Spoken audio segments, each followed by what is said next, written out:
ہیں ان کے ساتھی یعنی کہ نبی کریم صلی اللہ علیہ وسلم کی صحبت میں رہنے والے صحابہ اکرام کے بارے میں اللہ نے فرمایا کہ ان کے ساتھی جو ہیں وہ دشمنوں پر سخت ہیں اور آپس میں نرم ہیں۔ صحابہ اکرام کا تعارف اللہ تبارک و تعالیٰ نے قرآن مجید کے اندر نبی کریم صلی اللہ علیہ وسلم کی معیت کے طور پر کرایا، اس کے حوالے سے اللہ تبارک و تعالیٰ نے صحابہ اکرام کا تعارف کرایا۔ محترم حاضرین، صحابہ اکرام رضوان اللہ علیہ مجمعین نبی کریم صلی اللہ علیہ وسلم کی صحبت میں رہنے کو، نبی کریم صلی اللہ علیہ وسلم کی رفاقت میں رہنے کو ایک فخر محسوس کرتے تھے اور اسے فخری انداز میں بیان بھی کرتے تھے۔ چنانچہ ہم حدیث کی کتابوں میں اکثر صحابہ اکرام کی اس قول کو پاتے ہیں کہ صحبت رسول اللہ صلی اللہ علیہ وسلم کہ مجھے نبی کریم صلی اللہ علیہ وسلم کی صحبت کا شرف حاصل ہوا۔ فخری طور پر صحابہ اکرام ایک دوسرے کو بیان کرتے تھے، اپنے آپ بعد آنے والے تابعین کو۔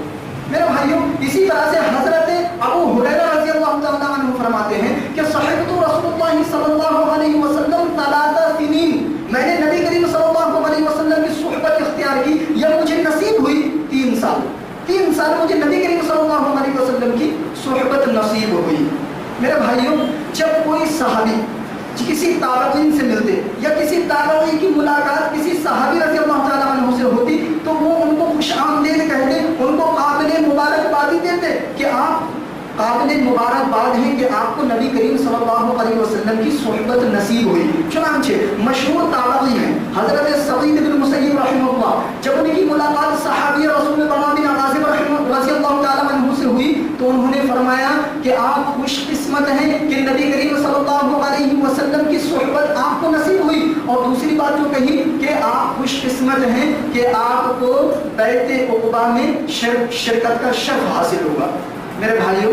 محترم حاضرین، ان ساری باتوں سے بات سمجھ میں یہ آتی ہے کہ نبی کریم صلی اللہ علیہ وسلم کی صحبت جس کو نصیب ہو جائے وہ اس کے لیے دنیا کی کوئی سی بھی نعمت اتنی اہمیت کے حامل نہیں ہے۔ جیسا کہ میں آپ کے سامنے ایک بات اور ذکر کرتا ہوں کہ جب حضرت عمر رضی اللہ تعالیٰ عنہ مرض وفات میں ہیں، نبی کریم حضرت عمر رضی اللہ تعالیٰ عنہ بستر پر لیٹے ہوئے ہیں، مرض موت میں ہیں، لوگ ان کی عیادت کے لیے آتے ہیں اور ان کو ان کی خوبیاں بیان کر کر کے ان کو تسلی دیتے ہیں، ان کی خوبیاں بیان کرتے ہیں کہ اے عمر تمہارا یہ کارنامہ ہے ڈرو مت، اے عمر تمہارا یہ کارنامہ ہے ڈرو مت۔ ایک شخص آتے ہیں اور کہتے ہیں کہ اے عمر خوشخبری ہے تمہارے لیے کہ نبی کریم صلی اللہ علیہ وسلم کی صحبت تم کو حاصل ہوئی، نبی کریم صلی اللہ علیہ وسلم کی صحبت تم کو حاصل ہوئی اور اس صحبت سے تمہارے اوپر جو حق ادا ہوتا تھا تم نے اس کو بھی ادا کر دیا۔ اور تیسری بات جو کہی کہ نبی کریم صلی اللہ علیہ وسلم جب اس دنیا سے رخصت ہوئے تو آپ صلی اللہ علیہ وسلم تم سے راضی تھے۔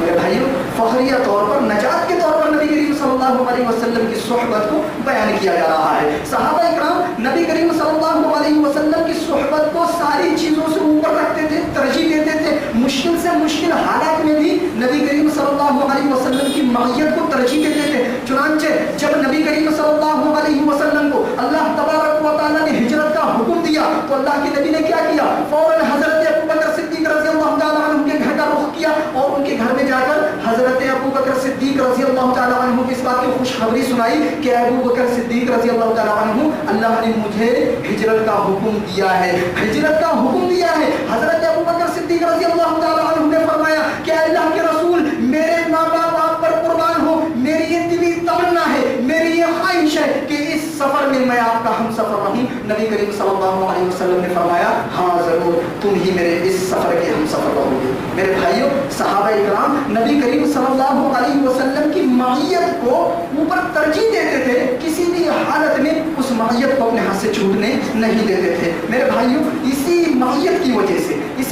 وجہ سے ہم دیکھتے ہیں کہ صحابہ اکرام رضوان اللہ علیہ مجمعین کے مرتبے بڑھ گئے، ان کی عبادتیں افضل قرار پائیں۔ میرے بھائیوں، ایک حدیث میں نبی کریم صلی اللہ علیہ وسلم نے فرمایا لا تسبوا اصحابی فلو ان احدکم انفق مثل احد ذهبا ما بلغ احد مد احدهم ولا نصيفا، کہ